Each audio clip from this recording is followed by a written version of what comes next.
చరాచరం తత్పదం దర్శితం యేన తస్మై శ్రీ గురవే నమః. శ్రీకృష్ణ పరబ్రహ్మణే నమః. ఓం నమో భగవతే వాసుదేవాయ.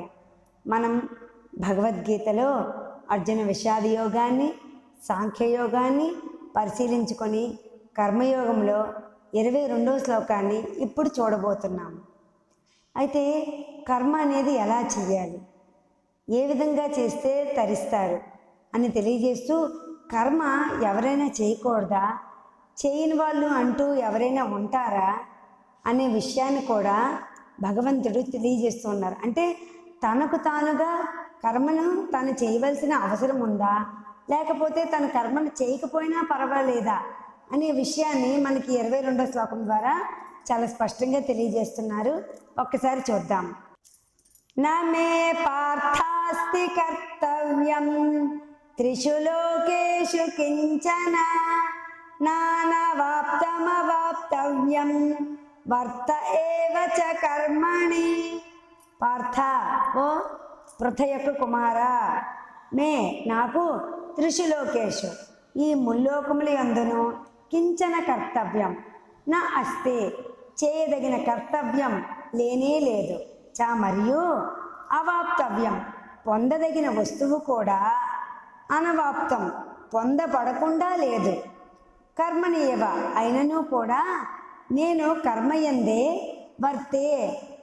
ప్రవర్తించుచున్నాను. ఓ అర్జున, నాకు ఈ ముల్లోకాలలో చేయదగిన పని అని కానీ చేయకూడని పని అని కానీ ఏదీ లేదు. అంటే ఈ లోకంలో పొందదగిన వస్తువులలో ఏదియునూ లేదు, అలాగే పొందనదియును అంటే పొందలేనిదంటూ కూడా ఏదీ లేదు. అయినా కూడా నేను కర్మలయందే వర్తించుతూ ఉన్నాను.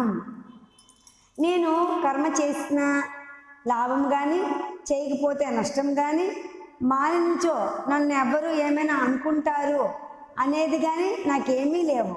అంటే ధర్మాచరణకు ఒక నిబంధన, ఆ నిబంధనకు కట్టుబడి నేను కర్మని చెయ్యాలి, విధి నిషేధము నిబంధన, ఆ నిబంధన తొలగ వరకు నేను కర్మ చెయ్యాలి అనే పద్ధతి ఏమీ కూడా నాకు లేదు.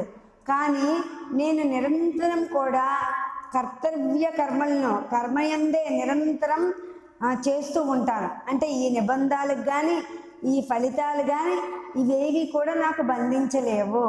అంటే ఇప్పుడు ఒక మనిషి ఒక వ్యవస్థలో ఒక మనిషి నిబంధనలకి అంటే బాధ్యతకు తనకు ఉన్న నిబంధన విధి నిబంధనలకు కట్టుబడి ఆ పనులు చేస్తూ ఉంటాడు. అయితే ఇక్కడ భగవంతుడు ఈ సృష్టిలోనంట పొందదగినది కానీ పొందబడలేనిది కానీ ఏదీ లేదు. అయితే నేను కర్మలు చేసినా కూడా చేయకపోయినా కూడా నాకేమీ నష్టం లేదు. కానీ నిష్కామ కర్మను నిరంతరం జాగరూకుడనై సృష్టి కర్మలను నిరంతరం నిర్వర్తిస్తూనే ఉంటాను. అంటే నేను కానీ కర్మలను ఆచరించకపోతే తక్కిన వాళ్ళు కర్మ భ్రష్టులై నశించిపోతారు. కాబట్టి నేను నిరంతరం కూడా కర్మను చేస్తూనే ఉంటాను. భగవంతుడే కర్మను చెయ్యని అవసరం లేనటువంటి వాళ్ళే కర్మను ఎంత శ్రద్ధగా చేస్తూ ఉంటే, మరి కర్మలలో పుట్టి కర్మజనితమైన ఈ జీవితాన్ని ఎత్తి మనం కర్మను చేయను అని అనుకోవడం అది ఎంత అజ్ఞానమో మనం అర్థం చేసుకోవాలి కదా. భగవంతుడు చెప్పిన ఈ వాక్యాన్ని మనం చక్కగా గ్రహించి మనం కర్మల్ని ఇంకా మరీ శ్రద్ధగా బాధ్యతగా చక్కగా చెయ్యాలి. ఎందుకంటే అవసరమే లేని వ్యక్తి కర్మల్ని చేస్తూ ఉన్నప్పుడు మరి కర్మల కోసం పుట్టిన మనము ఇంకెంత శ్రద్ధగా ఇంకెంత బాధ్యతగా మనం కర్మలు నిర్వర్తించాలో మనందరం కూడా గుర్తించి ఆ కర్మల యందు నిష్కామ కర్మ దైవార్పణ బుద్ధితో భగవత చింతన చేస్తూ కర్మలు చేద్దామా మరి. స్వస్తి. హరే కృష్ణ కృష్ణ కృష్ణ హరే హరే హరే రామ రామ రామ హరే హరే. సర్వం శ్రీకృష్ణార్పణమస్తు.